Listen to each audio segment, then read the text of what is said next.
देखेंगे चलो। तो मैंने फिलहाल टॉपिक जो है इसमें वो उठाए हैं, जो आपके सिलेबस में जिस तरीके से दिए हुए हैं तो उस तरीके से इनको लिखा हुआ है।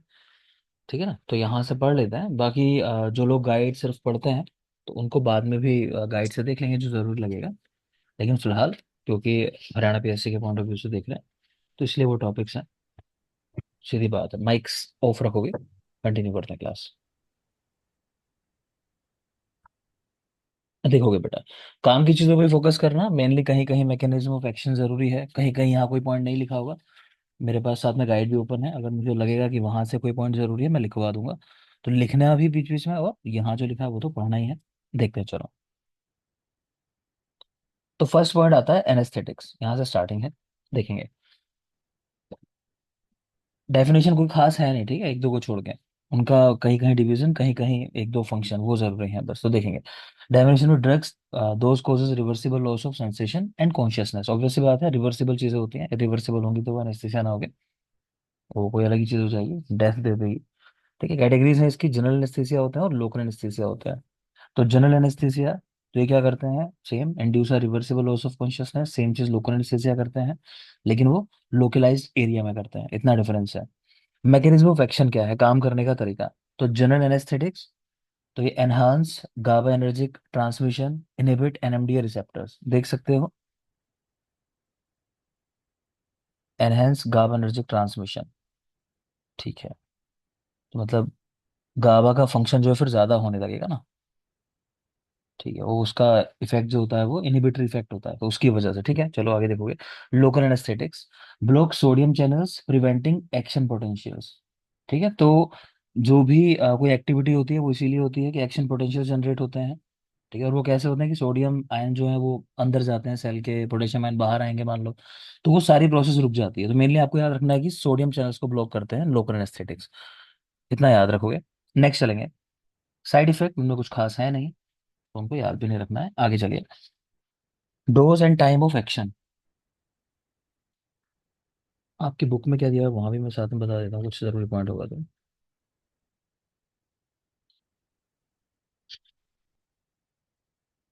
कुछ है नहीं सच।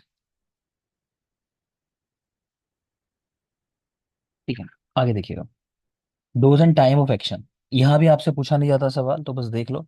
जनरल एस्थेटिक्स से कुछ उदाहरण दिए हुए हैं, प्रोपोफोल, आइसो फ्लोरिन, सिर्फ नाम देख लेना। लोकल एस्थेटिक्स के अंदर लाइडोकेन जानते ही होंगे सभी लोग, बुपीवाकेन के इनका यूज होता है। तो प्रोपोफोल, आइसोफ्लोरिन जनरल एस्थेटिक्स के अंदर, और लोकल के अंदर लाइडोकेन, बुपीवाकेन। जो पॉइंट रह जाएंगे बाद में मैं अलग से भी कवर करा दूंगा, देखता जा रहा हूँ कि क्या मेरे हिसाब से रह गया है। नेक्स्ट चलेंगे, सीएनएस रिप्रेजेंट्स। तो कौन से ड्रग्स है, that slow down brain activity, नाम से समझ में आ रहा होगा अगेन। आगे देखिए, इसकी कैटेगरीज हैं, बारबिचुरेट्स इसके अंदर आते हैं और बेंजोडाइजेपिन्स आ जाते हैं। बारबिचुरेट्स और बेंजोडाइजेपिन्स।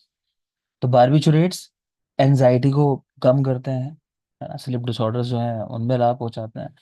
सीजरल एक्टिविटी हो तो वहाँ बारबिचुरेट्स ही यूज किए जाते हैं, सीजर्स वगैरह किसी को आते हैं तो। और बताया होगा, अगर ना कंट्रोल हो इनसे तो लास्ट में एक आपको चीज बताई होगी, क्या यूज करते हैं बोलो। डायज़ापाम। डायजेपम। ठीक है ना, तो वो भी याद रखना, तो वो भी यूज होता है इसी पर्पज के लिए।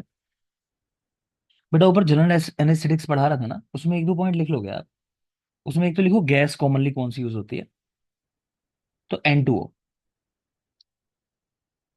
उस पर सवाल आ चुका है, ठीक है, पीछे यूपीपीएससी में ये सवाल पूछा गया था कि जनरल एस्थेटिक्स के रूप में कौन सी गैस है जो यूज की जाती है। तो नाइट्रस ऑक्साइड N2O, तो ये नाम लिख लोगे, जरूरी है, N2O। बाकी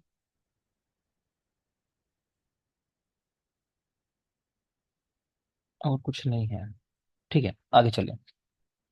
तो बाकी बारबिचुरेट्स और बेंजोडाइजेपिन्स, तो डायजेपम वगैरह जो आते हैं वो बेंजोडाइजेपिन्स के अंदर आ जाते हैं, चाहो तो उदाहरण लिख लो सामने। तो ये भी एंजाइटी, इंसोम्निया, मसल रिलैक्सेंट का काम करते हैं बेंजोडाइजेपिन्स, एग्जाम्पल में लिख लोगे डायजेपम। आगे देखें, मैकेनिज्म ऑफ एक्शन, तो सेम ही है, enhance GABAergic transmission leading to hyperpolarisation of neurons, नहीं आपको याद करना, बस ये देखना, गाबा की एक्टिविटी बढ़ा दे। Side effects, drowsiness, dizziness, impaired coordination, dependency हो जाएगी, टॉलरेंस आ जाता है कुछ टाइम बाद लोगों में कि काम नहीं करती वो दवाइयाँ जो है। Dose and time of action, तो बारबिचुरेट्स पे कभी कभी सवाल कर लेते हैं बारबिचुलेट्स के ऊपर, तो चाहो तो एक नज़र डाल लोगे। फिनोबार्बिटोल है, जैसे 60 से 100 milligram per day sizzle control में इसको दिया जाता है। 30 से 60 मिनट के अंदर इसका ऑनसेट होता है, और 10 से 12 घंटे तक काम करती है। ठीक है, तो थोड़ा सा एक नज़र इसके ऊपर डाल लेना। नेक्स्ट है बेंजोडाइजेपिन, जैसे डायजेपाम है, 5 से 10 मिलीग्राम पर oral onset within 15-30 minute, duration 2 से 6 घंटे। तो कम टाइम के लिए काम करते हैं डायजेपाम वगैरह, वो पता ही है, नहीं जाना इसकी डिटेलिंग में, आगे चलेगा। सीडेटिव्स आ गए, तो ऑब्वियस सी बात है, सीडेटिव्स में तो क्या करेंगे, वो इरिटेबिलिटी आपकी कम कर देंगे, एक्साइटमेंट आपका कम कर देंगे। एग्जाम्पल है वही सब है, बेंजोडाइजेपिन, फिर एंटी हिस्टामिनिक्स भी दे रखे हैं, हाइड्रोक्सीन जैसे, जानते हो जो एंटी हिस्टामिनिक्स होते हैं, इनका थोड़ा सा सीडेटिव इफेक्ट होता है। जैसे अक्सर आपने सुना होगा कि सिट्राजिन से कई सारे लोग ना स्लीपी फील करते हैं, सिट्राजिन की वजह से। ठीक है, तो उससे भी रिलेट कर सकते हो आप, ये सबने सुना होगा उदाहरण सिट्राजिन का। सिट्राजिन के बारे में लिखना चाहो तो एक पॉइंट लिख लो। लिखो सिट्राजिन, उसमें लिखो एक तो फर्स्ट ये कि H1 एंटी हिस्टामिनिक होती है, वो दो टाइप के पड़ते हैं ना, H1 H2। H2 वाले कहाँ काम होते हैं, जो H2 वाले हैं वो हो जाते हैं रैनिटिडिन हो गया जैसे, लिख लो हल्का से।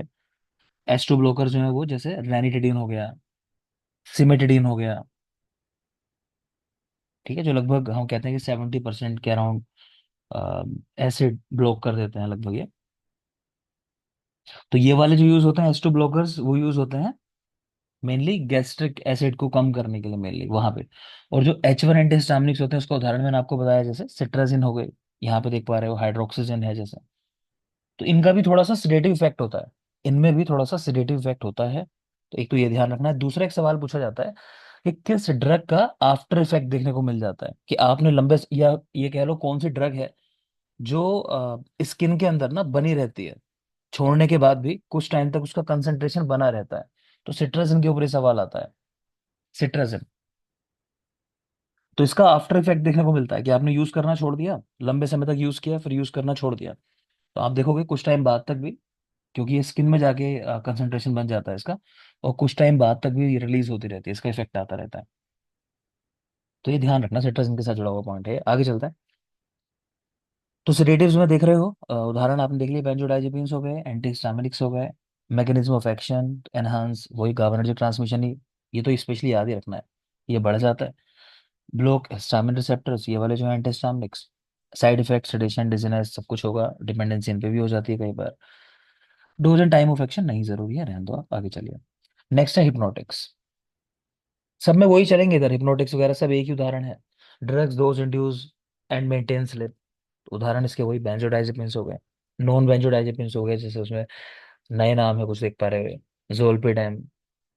नहीं याद करने की जरूरत है, छोड़ो आप, रहने दो इनको, मत देखो। इसमें आपको गाबार्टनर्जिक ट्रांसमिशन बता दिया बार बार, इसको ध्यान रखोगे आप। आगे आ जाइए। ट्रांसक्यूलाइजर्स क्या होते हैं, तो नाम से समझ में आ रहा है, एंजियोलिटिक्स। तो drugs used to reduce anxiety and exert a calming effect. ठीक है, इसकी कैटेगरीज है बेटा, इसको याद रखोगे आप, माइनर और मेजर। कैटेगरी याद रखोगे, ट्रांसक्यूलाइजर्स की दो कैटेगरी हैं, माइनर ट्रांसक्यूलाइजर्स और मेजर ट्रांसक्यूलाइजर्स। तो मेजर समझ में आ रहा है, बड़ी कंडीशन में यूज कर रहे हैं, इनका नाम ही है एंटी साइकोटिक ड्रग्स। और माइनर ट्रांसक्यूलाइजर जो है वो एंजियोलिटिक्स है, मेनली एंजाइटी को दूर करते हैं। तो उदाहरण में उधर तो वही आ गया, एंजाइटी बार बार पढ़ रहे हो, बेंजोडाइजेपिन्स। और मेजर ट्रांसक्यूलाइजर्स में कह रहे हैं use for psychiatric conditions. Anxiolytics GABAergic transmission को बढ़ाते हैं, वही तरीका है काम करने का। Anti psychotics block dopamine receptors, तो ये डोपामिन रिसेप्टर को ब्लॉक कर देते हैं। चाहो तो याद कर लेना, मेन है इसके अंदर दो कैटेगरी, माइनर और मेजर। बाकी और डिटेलिंग में मत जाओ तो ज्यादा फायदा रहेगा। ये उदाहरण भी दिए एंटी साइकोटिक के, किसी को देखने हो तो हेलोपेरिडोल, रेस्पेरिडोन, मन है। आगे आ जाइए। एंटीपायरेटिक्स, एंटीपायरेटिक्स जो ड्रग्स फीवर को रिड्यूस करते हैं। कैटेगरीज इसकी, एनसेड्स, इनका नाम कम से कम आपको पता होना चाहिए, non steroidal anti inflammatory drugs. इसमें कॉमन एक सवाल पूछा जाता है कि ये कहाँ नहीं देनी है, तो ये पता होना आपको जरूरी है। तो कहाँ नहीं देनी है, रीनल डिसऑर्डर्स हो किसी को ऑलरेडी। ठीक है। दूसरा, आजकल कॉमन कंडीशन जो शुरू हो चुकी है, कौन सी, डेंगू फीवर। डेंगू। ठीक है, तो डेंगू फीवर में नहीं देते, क्यों, लिख सकते हो। डिक्रीजेस प्लेटलेट काउंट, क्योंकि इसका एक फंक्शन ये भी होता है ब्लड कोएगुलेशन को रोकना। ठीक है ना, तो ये प्लेटलेट काउंट को भी कम करती हैं। Non steroidal anti inflammatory drugs जो हैं, ये प्लेटलेट काउंट कम करती हैं। डेंगू में ऑलरेडी ये चीज़ हो रही होती है। ठीक है, तो फिर क्या हो सकता है, डेंगू हेमरेजिक फीवर हो सकता है इसकी वजह से। ये ध्यान देने की बात है, आजकल बहुत लोग मिलेंगे ऐसे, ओल्ड एज है, कोई पेन किलर खा रहे हैं और साथ साथ डेंगू हो गया, कंडीशन कंट्रोल नहीं हो रही, तो ध्यान देना। आगे आ जाइए।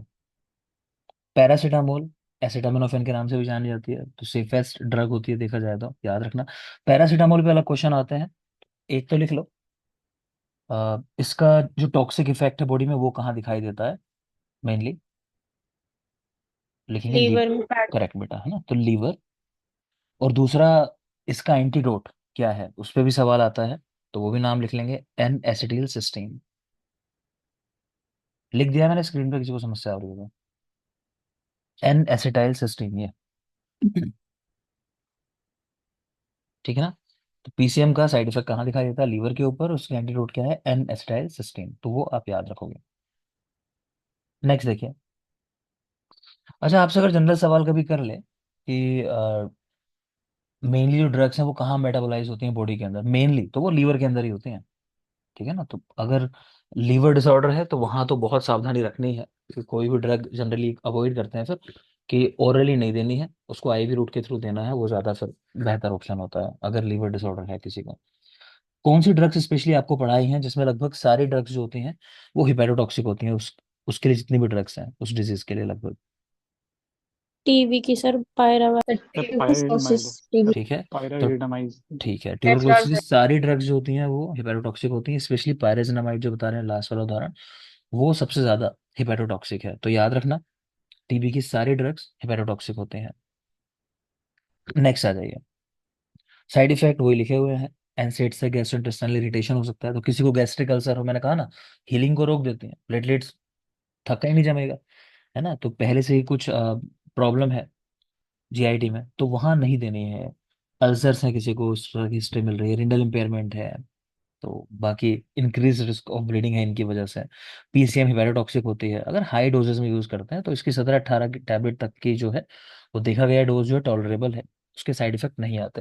यहीं पे आप लिख लो, एक टर्म लिखोगे, लिखो LD50, एक टर्म लिखोगे LD50, वो पूछ लेते हैं कभी कभी एग्जाम से। तो LD50 क्या डोज होती है कि आप जब रिसर्च करते हो ना, और रिसर्च में आप ड्रग की डोज बढ़ाते जाते हो बढ़ाते जाते हो, जब आप एनिमल्स पे मेनली रिसर्च करते हो, ठीक है, तो एक लेवल आता है जिसमें लगभग हाफ जो स्पीसीज है उनकी डेथ हो चुकी होती है। तो वो लेवल जिसपे हाफ स्पीसीज जो भी आपने रिसर्च के लिए ली थी, मान लो 50 एनिमल लिए थे कि 25 की डेथ हो गई, उसको कहा जाता है लीथल डोज 50। तो याद रखना LD50, जिसमें half animals taken in research are dead, जिस डोज पे, तो उसको बोला जाता है LD50 डोज। नेक्स्ट आ जाइए। ये इनकी डोज दी हुई है, सबको याद होंगी, बेसिक है, 200 से 400 milligram every 4 to 6 hours ibuprofen की।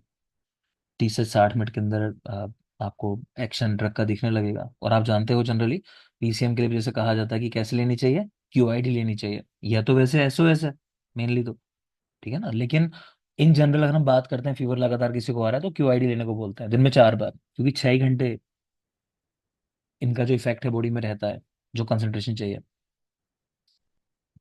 आगे आ जाए, एनाल्जेसिक्स। तो पीसीएम में आप ये बात भी लिख सकते हो कि पीसीएम के दोनों इफेक्ट होते हैं, पीसीएम के दोनों इफेक्ट होते हैं।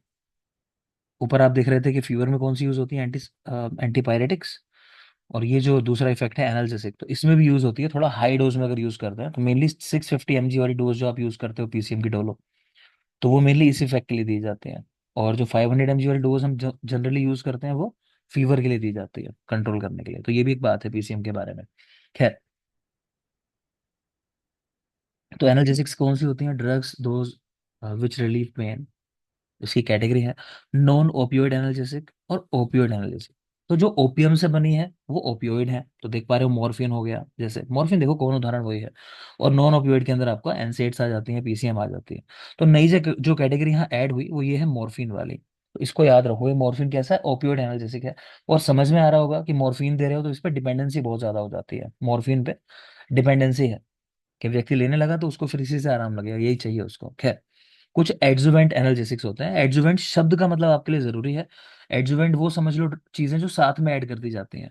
डायरेक्ट उनका इफेक्ट नहीं है, अपने आप में सक्षम नहीं है इतना काम करने, लेकिन अगर साथ में इनको जोड़ दोगे तो ज्यादा अच्छा इफेक्ट आने लगता है। ठीक है, तो उसमें कह रहे हैं जैसे कई बार एंटी डिप्रेसेंट साथ में ऐड कर दी जाती हैं, एंटी कन्वल्सेंट ऐड कर दी जाती हैं कंडीशन के हिसाब से।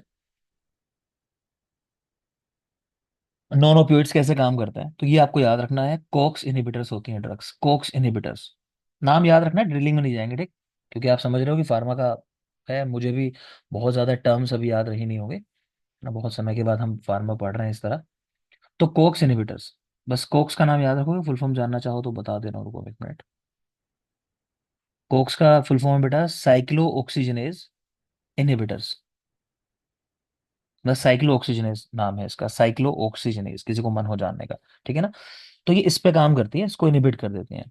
Non opioids inhibit COX enzyme, इतना बस याद रखना है। बाकी रिड्यूसिंग प्रोस्टाग्लैंडिन सिंथेसिस, जैसे एनसेड्स होती हैं, तो प्रोस्टाग्लैंडिन्स का सिंथेसिस ये भी कम कर देती हैं, तो ये भी हेल्प करते हैं अल्सर को हील करने में। अभी पीछे पढ़ा था ना हमने कि एनसेड्स नहीं यूज करते किसी को अल्सर हो तो इसीलिए नहीं करते कि ये प्रोस्टाग्लैंडिन का बनना वो भी कम कर देते हैं।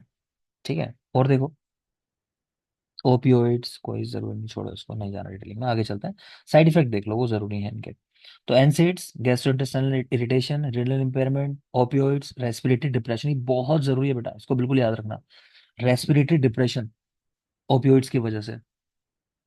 ठीक है, बाकी कॉन्स्टिपेशन, टॉलरेंस भी डेवलप हो जाता है, और डिपेंडेंसी, ये बहुत जरूरी है। तो रेस्पिरेटरी डिप्रेशन किससे होता है ये पूछता है। ठीक है, तो ओपियोइड्स की वजह से होता है, और डिपेंडेंसी होती है, ये भी याद रखोगे। नेक्स्ट आ जाओ। ये डोज ड्रग पे नहीं जाएंगे डिटेलिंग में, ध्यान दोगे, कोई खास नहीं है, आगे चलेंगे। एंटीपिलेप्टिक्स तो ड्रग्स यूज टू प्रिवेंट और कंट्रोल सीजर्स, जानते हो। कैटेगरीज लिखी है इसकी, सोडियम चैनल ब्लॉकर्स यूज किए जाते हैं, उसमें उदाहरण देख पा रहे हो फेनिटोइन, कार्बामेजिन। कॉमनली ये यूज होती हैं, कार्बामेजिपिन और फेनिटोइन, मतलब बहुत कॉमनली आपको यूज होती मिल जाएंगी। इथोसक्सीमाइड मिल जाएगी कहीं कहीं। ठीक है, तो मेनली यही यूज होते हैं। वेलप्रोएट है एक जैसे, ये मिल जाएगी। क्लियर? फेनिटोइन जो है ये सस्ती होती है काफी। इसका एक साइड इफेक्ट कॉमनली देखने को मिलता है, वो लिख लोगे, बहुत जरूरी है। क्या साइड इफेक्ट है, बताया होगा शायद। गम हाइपरट्रॉफी। ठीक है, गम तो हाइपरट्रोफी। लिख लो बेटा, गम हाइपरट्रोफी इसकी वजह से हो जाती है, नीचे शायद लिखा होगा नोट्स में, देख लेंगे आगे। तो याद रखना sodium channel blockers, specially phenytoin. आप कैटेगरी भी नहीं याद रखो तो भी चलेगा, लेकिन नाम पता होने चाहिए, जैसे फेनिटोइन है, कार्बामेजेपिन है, वेलप्रोएट है, ये यूज होते हैं। अच्छा, एक ड्रग आपको बताई होगी मैंने, डाइथाइल कार्बामेजिन, वो कहाँ यूज होती है? स्लीप कर देंगे। स्लीप पर पर फिलिरेसिस। ठीक है, फाइलियर तो फाइलिनेसिस में फाइलियर यूज होती है डाइथाइल कार्बामेजिन, याद रखना ये कार्बामेजिन है, वो डाइथाइल कार्बामेजिन। ठीक है, आगे आ जाइए। मैकेनिज्म ऑफ एक्शन देख सकते हो, नहीं सवाल आएंगे मेरे ख्याल से। Sodium channel blockers stabilises neuronal membranes. अब सोडियम चैनल को रोक रही है, समझ में आ रहा होगा, नाम में ही है इसके। गाबा एनहांसर्स, तो गाबा की एक्टिविटी बढ़ जाएगी, तो वो पढ़ा है बार बार कैसे काम होता है। तो increases GABAergic inhibition. Calcium channel blockers होते हैं। ठीक है, और कुछ नहीं, साइड इफेक्ट में देख लेंगे। चलो, फेनिटोइन तो जिंजीवल हाइपरप्लेजिया, तो लिखा है देखो वही पॉइंट, जिंजीवल हाइपरप्लेजिया। हिरसुटिज्म देख सकते हो, इसको भी याद रख लेना, हिरसुटिज्म भी हो जाता है इसकी वजह से। ठीक है, बाकी आप इस तरह के पेशेंट्स देखोगे तो उनमें वेट वगैरह बढ़ा मिलता है, तो उसका वेलप्रोइट एक कारण है, उसका हेयर लॉस हो सकता है देखो, हेपेटोटॉक्सिसिटी तो होगी होगी, और इसमें खास नहीं है। आगे चलिए। एंटी हाइपरटेंसिव्स, तो drugs used to treat high blood pressure. ठीक है, इसमें लिख लो ब्लड प्रेशर क्या होता है, एक डेफिनेशन भी लिख लोगे, क्योंकि वो क्वेश्चन आया हुआ है एग्जाम में एक बार। लिखो lateral force exerted by moving blood column। Lateral force, lateral force ये वर्ड याद रखना है, exerted by moving blood column या मूविंग ब्लड, जो लेटरली जो फोर्स अप्लाई करता है उसी को हम ब्लड प्रेशर कहते हैं। तो बोलो लोअर लिमिट कितनी है और हायर लिमिट कितनी है, जब कहते हैं हम कि हाइपरटेंसिव व्यक्ति, कहाँ जाके कहोगे लोअर डायस्टोलिक में, कहाँ पे, more than more than 140/80। Lower limit. 90। ठीक है, तो आप 90 पकड़ लोगे, मैंने कहा था 89 से अबव होता है, तो इस तरह करके हमने याद किया था। और अपर लिमिट जो है 140, आपको इस तरह मैंने बताई थी, अगर ध्यान आ रही हो तो। ठीक है ना, तो वो याद रखना, बेसिक।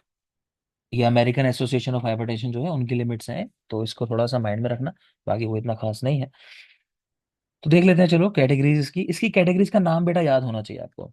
इसकी कैटेगरीज के नाम याद कर लेना: S inhibitors, angiotensin second receptor blockers, beta blockers, calcium channel blockers, diuretics. पहले तो नाम याद कर लो, इसके नाम जरूरी है, देखो याद होने चाहिए। ठीक है, फिर इसमें एक दो बातें बोल रहा हूँ उनको देख लेना।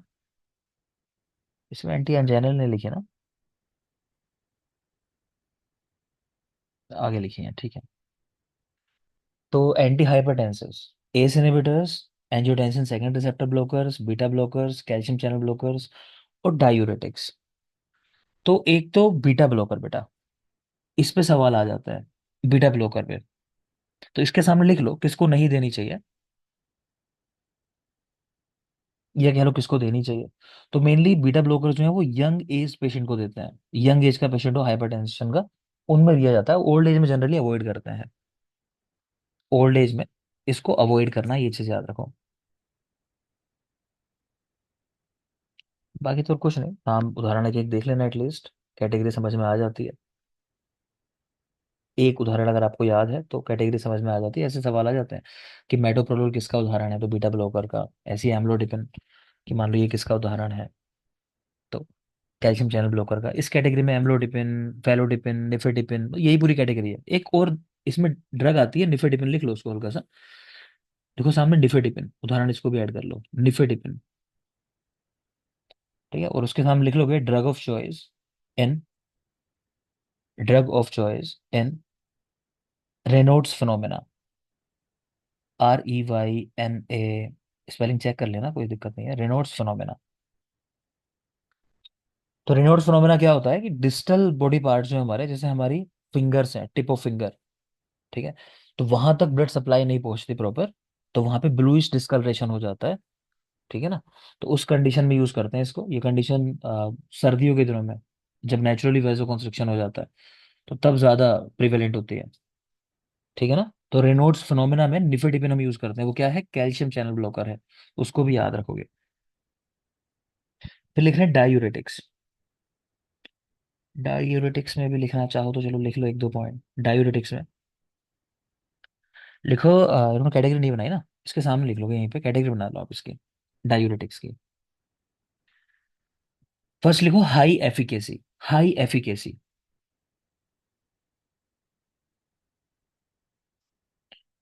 तो नाम लिख लोगे हाई एफिकेसी में एक उदाहरण, फ्यूरोसेमाइड, फ्यूरोसेमाइड हाई एफिकेसी। फिर सेकंड लिखो मीडियम एफिकेसी वाले डायूरेटिक्स, मीडियम एफिकेसी। उसमें लिखो थायजाइड, थायजाइड, THIAZIDE, थायजाइड। फिर तीसरा लिखो वीक एफिकेसी।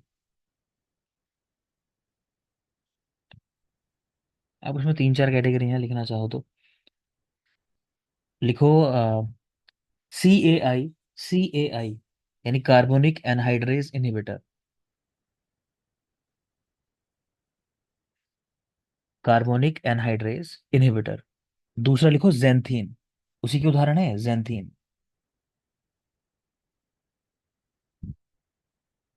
तीसरा लिखो पोटेशियम स्पेयरिंग, पोटेशियम स्पेयरिंग।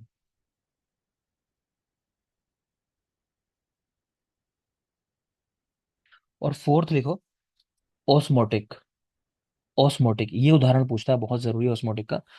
लिख लोगे सामने mannitol, MANNITOL। Mainly cerebral oedema हो जाता है ना, तो उस कंडीशन में इसका यूज होता है मैनिटोल, मैनिटोल।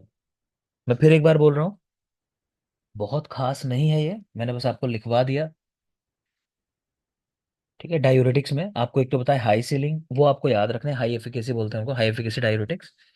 उसका उदाहरण बताया फ्यूरोसेमाइड, FUROSAMIDE। ठीक है, फ्यूरोसेमाइड। दूसरा बताया मीडियम एफिकेसी, थायजाइड उसके उदाहरण में। और वीक एफिकेसी में जो मेरे लिए जरूरी है, तो वो एक तो है CAI, कार्बोनिक एनहाइड्रेज इनहिबिटर। इसका उदाहरण है, लिखना चाहो लिख लो, एसिटाजोलामाइड, एसिटाजोलामाइड।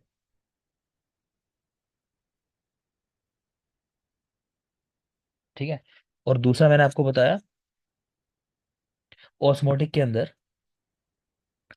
मैनिटोल। और लिख लेना सेरिब्रल एडेमा मेनली, क्योंकि बताया होगा ब्रेन का अपना एक सिस्टम है ब्लड ब्रेन बैरियर, उसको बहुत कम ड्रग्स क्रॉस कर पाती हैं। ब्लड ब्रेन बैरियर को गिनती की दवाइयां क्रॉस कर पाती हैं, तो वहां कोई समस्या है तो ड्रग वहां पहुंच पाए तो बहुत मुश्किल है। इस सिस्टम को क्रॉस करना पड़ता है, बहुत कम दवाइयां वहां पहुंच पाती हैं, तो मैनिटोल यूज होती है, याद रखना। चलो एक पॉइंट आयुर्वेद का है, लिख लो यहीं पे। लिखो मतलब पंचकर्म में, पंचकर्म में कौन सा मार्ग है जिसकी एक्सेस है मतलब ब्रेन तक, कि ब्रेन में मेडिसिन पहुंचानी हो तो इस रूट से पहुंचाने हैं। तो समझ तो रहे होगे बहुत कौन सा बेटा? नासा। नस है हाँ है ना? नासा। तो वैसे भी आसान है, अगर बहुत सिंपल कॉन्सेप्ट लोगे आयुर्वेद का कि भाई निकटतम मार्ग से चिकित्सा करते हैं हम लोग, है ना, तो उस तरह से भी निकल जाता है। और एक थोड़ा सा मॉडर्न में भी रिसर्च इस पे हुई है कि नेजल एपिथेलियम जो है उसका डायरेक्ट कनेक्शन है ब्रेन के साथ। ठीक है, आगे देखें। मैकेनिज्म ऑफ एक्शन लिखी है, नाम से ही समझ में आ जाती है, तो मैं तो नहीं जा रहा डिटेलिंग के अंदर, आप भी रहने दो उसको। आगे आ जाइए। ये डोज वगैरह लिखी हैं, देखनी हो देख लेना एक बार। नेक्स्ट आती हैं anti anginal drugs. Anti anginal drugs, तो इसमें नाइट्रेट्स, तो नाइट्रेट्स में देख पा रहे हो नाइट्रोग्लिसरीन, इसको याद रखना, नाइट्रेट्स इमरजेंसी ड्रग कही जाती हैं सबसे। ठीक है ना? तो एंटी एंजाइनल ड्रग्स में नाइट्रेट्स स्पेशली याद रखोगे। फिर बीटा ब्लॉकर भी लिखे हैं, वो जानते ही हो, बीटा ब्लॉकर में प्रोपेनॉल, मेटोप्रोलोल, एटिनोलोल सब पढ़ लिया आपने। कैल्शियम चैनल ब्लॉकर्स, तो उसमें डिल्टियाज़ैम, इसको भी याद रखोगे, डिल्टियाज़ैम कैल्शियम चैनल ब्लॉकर ये वाले। डिल्टियाज़ैम और वेरापामिल, वेरापामिल, इनके ऊपर ना एक सवाल पहले आया करता था, पूछते थे कि इनमें से कौन सी ड्रग है जो एट्रियल फिब्रिलेशन में काम करेगी, है ना?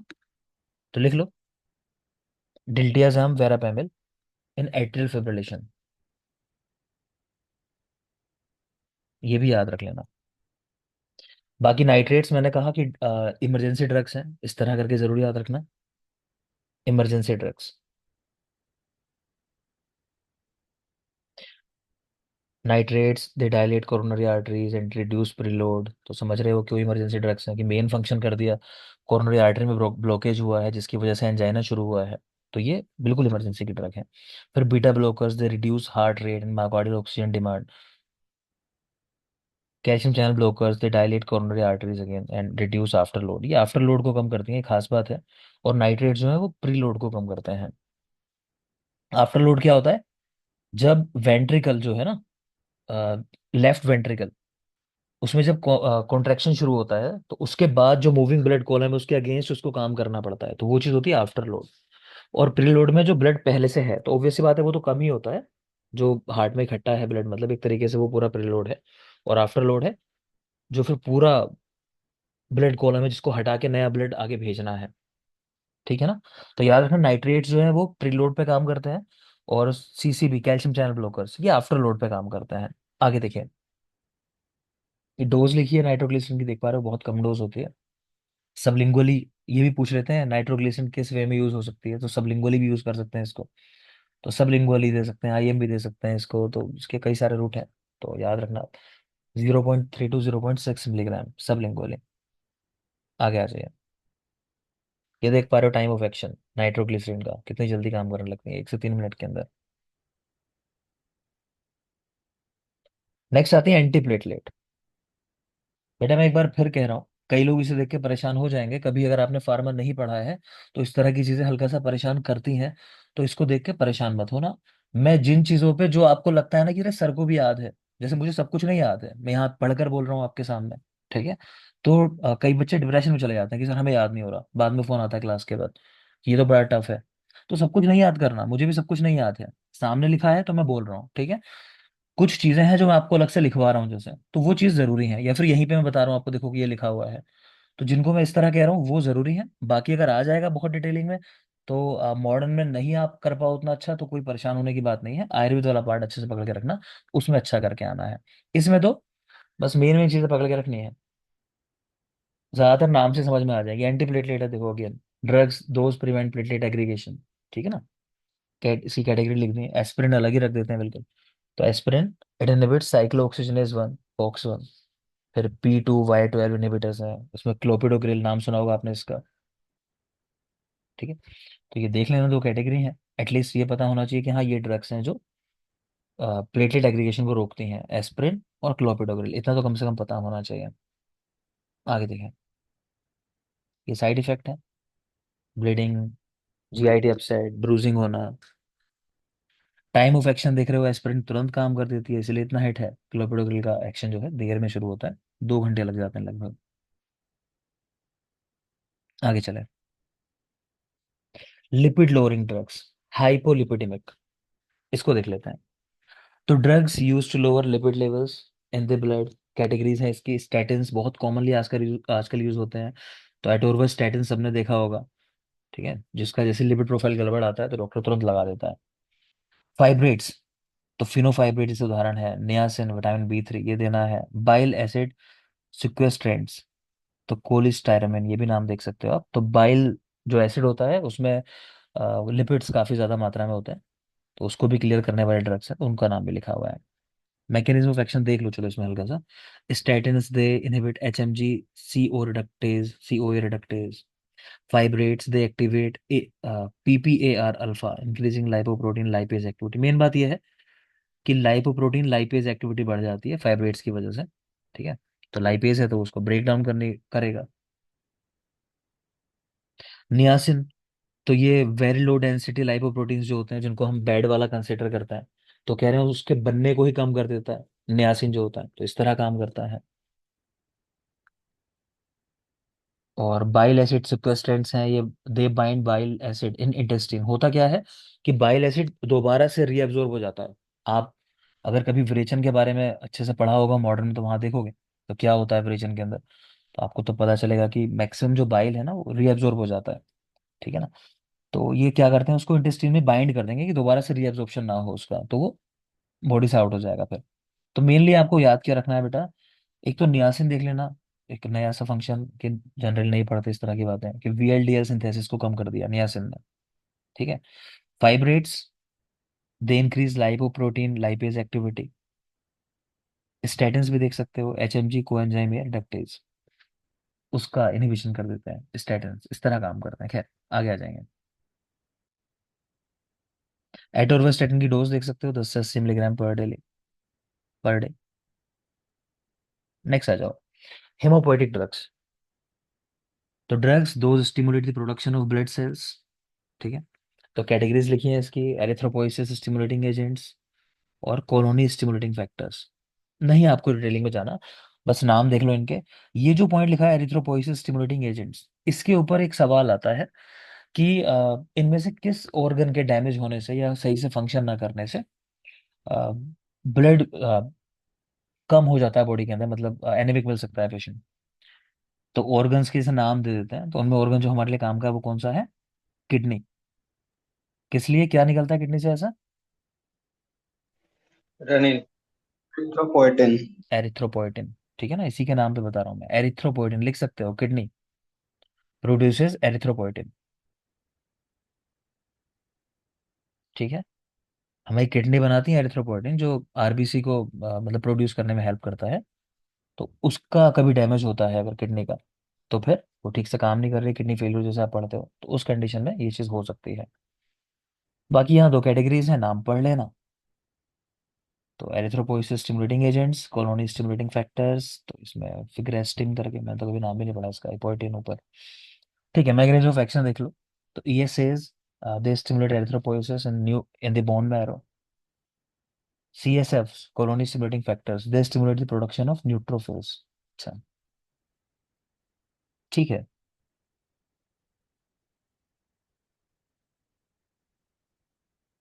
चलो इसमें ज्यादा कुछ तो लग नहीं रहा है एज सच जरूरी वाला।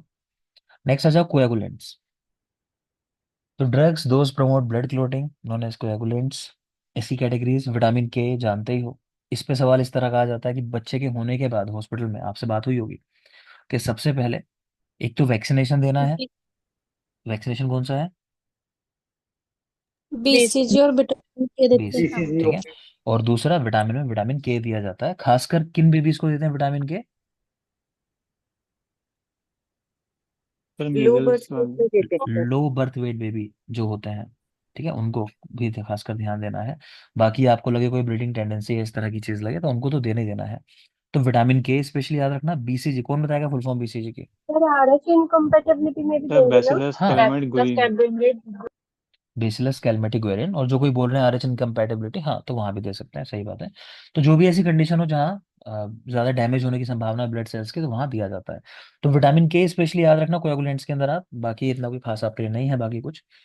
एंटी फिब्रिनोलिटिक्स है कुछ, ट्रेनेक्सा जानते ही होंगे, है ना, महिलाओं की समस्याओं में कॉमनली हम लोग यूज करवा देते हैं इसको। तो ये भी कोएगुलेंट है। तो ज़्यादा ब्लीडिंग होती है मेंस्ट्रुअल साइकिल में, तो वहाँ हम लोग ट्रेनेक्सा देते हैं। खैर, आगे आ जाएंगे।